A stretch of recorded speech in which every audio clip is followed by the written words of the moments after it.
Hello बच्चों, आपका हमारे चैनल हिंदी वाणी में स्वागत है। पिछले भाग में हमने पढ़ा था कक्षा 7वीं की पाठ्य पुस्तक वसंत भाग 2 का छठा पाठ। पाठ का नाम है रक्त और हमारा शरीर। इस पाठ के लेखक यतीश अग्रवाल जी हैं। बच्चों, हमने इस पाठ में यह जाना कि हमारे शरीर में रक्त का क्या कार्य होता है और यह हमारे शरीर के लिए क्यों आवश्यक है।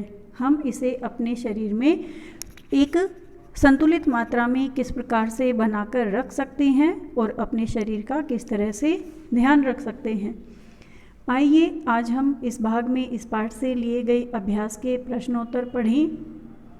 हमारा पहला प्रश्न है, रक्त के बहाव को रोकने के लिए क्या करना चाहिए।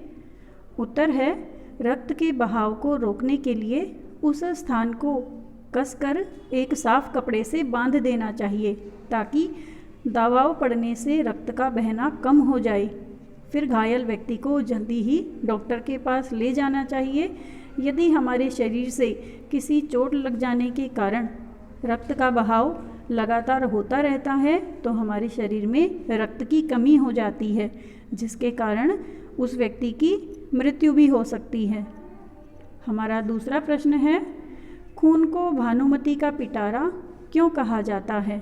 उत्तर है, भानुमति का पिटारा एक ऐसी लोकोक्ति है जिसका अर्थ है एक पिटारे में या एक पोटली में भांति भांति की वस्तुएं या कुछ अनोखी वस्तुएं एक साथ एक पोटली में हो तो उसे हम भानुमति का पिटारा कहते हैं।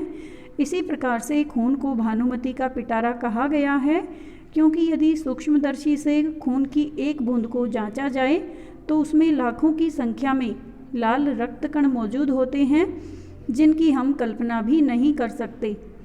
इसके अलावा सफ़ेद कण व प्लेटलेट कण भी उसमें पाए जाते हैं, लेकिन ये हमें ऐसे यानी सामान्य आँखों से नज़र नहीं आते। जब हम इसे सूक्ष्मदर्शी यानी छोटी से छोटी चीज़ों को जो बड़ा करके दिखाती है उसे सूक्ष्मदर्शी कहते हैं।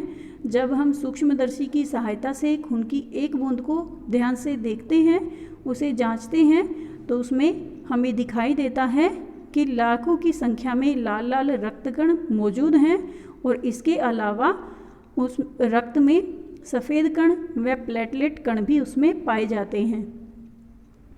हमारा तीसरा प्रश्न है, एनीमिया से बचने के लिए क्या क्या खाना चाहिए। एनीमिया बच्चों एक ऐसी बीमारी होती है जो खून की कमी के कारण होती है, या ये भी कहा जा सकता है कि खून की कमी को ही एनीमिया कहा जाता है, जिसके कारण हमें चक्कर आते हैं, कमज़ोरी महसूस होती है तथा हमारा शरीर हर समय थका हुआ लगता है।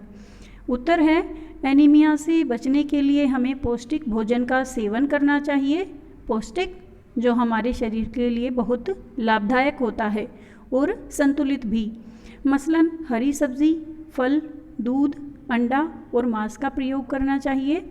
इनमें प्रोटीन, लौह तत्व और विटामिन काफ़ी मात्रा में मिलते हैं। ये रक्त के निर्माण में सहायक होते हैं, जिससे एनीमिया होने का खतरा टल जाता है, यानी हमारे शरीर में रक्त की कमी नहीं रहती और हमारा शरीर स्वस्थ और निरोग बना रहता है।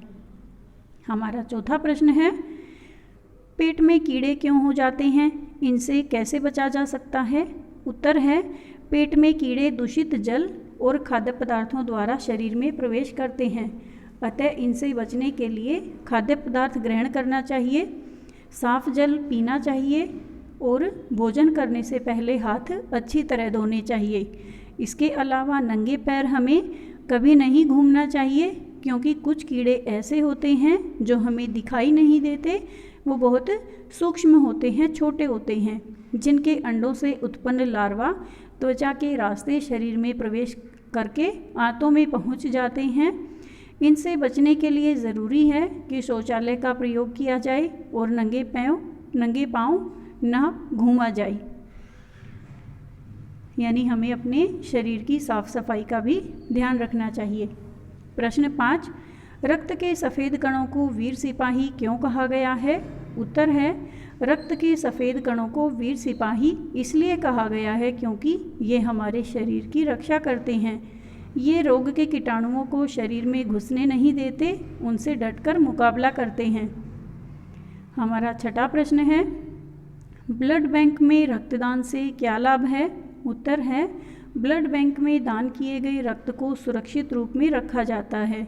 किसी भी व्यक्ति को रक्त की आवश्यकता पड़े तो उसके लिए किसी भी रक्त समूह को या जिस व्यक्ति का जो रक्त समूह होता है उस व्यक्ति को यदि रक्त की आवश्यकता होती है तो उसे उस ब्लड बैंक से लिया जाता है। इस प्रकार आपातकालीन स्थिति में ज़रूरतमंद व्यक्ति की जान बचाने में ब्लड बैंक में किया हुआ रक्तदान ही काम आता है। यानी यह एक प्रकार से रक्त को इकट्ठा और सुरक्षित करके रखा जाता है, ताकि यदि किसी की दुर्घटना के कारण किसी के शरीर में रक्त की कमी हो जाती है तो उसे ब्लड बैंक से पूरा किया जाता है, यानी उस व्यक्ति को बाहर से रक्त चढ़ाया जाता है। हमारा सातवां प्रश्न है, सांस लेने पर शुद्ध वायु से जो ऑक्सीजन प्राप्त होती है उसे शरीर के हर हिस्से में कौन पहुंचाता है? इसमें 4 विकल्प हैं, सफ़ेद कण, लाल कण, सांस नली या फेफड़े। इसका सही उत्तर है, सांस लेने पर शुद्ध वायु से ऑक्सीजन प्राप्त होती है, उसे शरीर के हर हिस्से में लाल रक्त कण पहुंचाते हैं। यानी जब हम सांस लेते हैं तो जो ऑक्सीजन है उसे हमारे शरीर के हर हिस्से में जो लाल रक्त के कण हैं वो पहुंचाते हैं और फिर हमारे शरीर में ऊर्जा उत्पन्न होती है, हम अपने सभी काम सुचारू रूप से कर पाते हैं। उम्मीद है बच्चों आपको अभ्यास के ये प्रश्नोत्तर समझ में आ गए होंगे। आपको हमारा यह वीडियो कैसा लगा आप हमें कमेंट करके बता सकते हैं।